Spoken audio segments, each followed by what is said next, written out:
اب میں نے پیچھے مڑ کے دیکھتا ہوں تو مجھے احساس ہوتا ہے کہ وہ کتنا بے شعوری کا وقت تھا، جس میں نسل انسانی کے دکھ سمجھے بنا ہی مجھے یہ لگتا تھا کہ میرے پاس علم آ گیا ہے، میرے پاس کوئی کامل بات آ گئی۔ حالانکہ میں کنارے پر کھڑا تھا، اور کنارے پہ کھڑے ہو کر یہ کہنا بڑا آسان ہے کہ میں ساحل ہوں تو مجھ تک آ جاؤ۔ سمندر میں اتر کے مجدار میں سے تیر کر خود جب نکل کر آپ باہر آتے ہیں اور پھر کسی کو ڈوبتے دیکھتے ہیں اور پھر اس کے لیے کودتے ہیں اور اس کو کنارے تک لے کر آتے ہیں، تو در حقیقت تبھی آپ کامل ہونے کے سفر کی طرف چلتے ہیں۔ اس سے پہلے یہ سفر آغاز بھی نہیں کر سکتے آپ۔ اور ہے کہ سوچ تو رکھنی تھی اپنی ذات سے چل کر زمانے تک میں تبدیلی کی تم نے، سوچ تو رکھنی تھی اپنی ذات سے چل کر زمانے تک میں تبدیلی کی تم نے، کتنا سستا بیچ ڈالا زندگی کو، نفس جیسی شے کو منزل کہہ دیا تھا۔ نفس منزل نہیں ہو سکتا، نفس تو ایک رکاوٹ ہے جو آپ کو آپ کے قلب تک جانے سے روکتی ہے، آپ کی روح کو زندہ ہونے سے روکتی ہے، آپ کی اندر کی آنکھ کو کھلنے سے روکتی ہے۔ تو انسان کو کم از کم یہ سوچ تو رکھنی چاہیے کہ پہلے وہ اپنی ذات پر کام کرے گا، اور پھر اپنی ذات سے چل کر زمانے تک جائے گا اور زمانے میں بھی تبدیلی لے کر آئے گا۔ یہ ٹاپک میں نے بارہا ڈسکس کیا ہے کہ میں معاشرے میں دو طرح کے لوگوں کو دیکھتا ہوں۔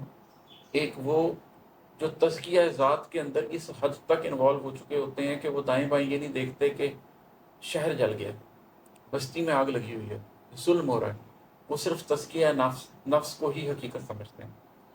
اور دوسرے وہ لوگ ہیں جو دیکھتے ہیں دائیں بائیں آگ لگی ہوئی ہے اور اس میں کود جاتے ہیں، وہ یہ نہیں جانتے کہ وہ بھی اس آگ میں جل جائیں گے جب تک انہوں نے اپنے آپ کو بندر نہ کر لیا۔ طریقہ ایک ہی ہے کہ پہلے آپ سب چھوڑ کر کچھ وقت اپنی ذات پر لگائیں اور اپنی ذات کو پارس کریں، لیکن ساتھ میں یہ بھی جانتے رہیں کہ یہ منزل نہیں ہے۔ منزل یہ ہے کہ میں نے یہ اپنی ذات کی ارتقائی سٹیجز کمپلیٹ کرنے کے بعد معاشرے کی طرف واپس پلٹنا ہے، پھر معاشرے میں اصلاح کی کوشش کرنی ہے۔ پہلے اپنی ذات میں تبدیلی، پھر معاشرے میں تبدیلی۔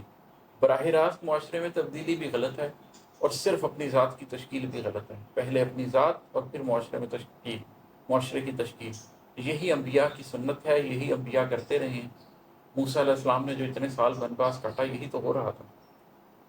تو کتنا سستا بیچ ڈالا زندگی کو، نفس جیسی شے کو منزل کہہ دیا تھا۔